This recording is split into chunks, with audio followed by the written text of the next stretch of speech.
তুমি কষ্টই দিতে পারো যত্ন করে, আরো দিতে পারো এই বুকটা ছিঁড়ে। তুমি কষ্টই দিতে পারো যত্ন করে, আরো দিতে পারো এই বুকটা ছিঁড়ে।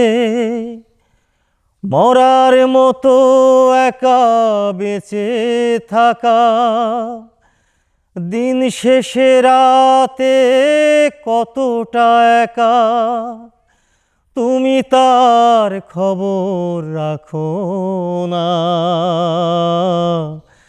কোনোদিনও তুমি তা জানবে না। আমি কতটা কষ্টে হয়েছি পাথর, কতটা ক্ষত আমার বুকের ভিতরে, তুমি কোনোদিনও তা জানবে না।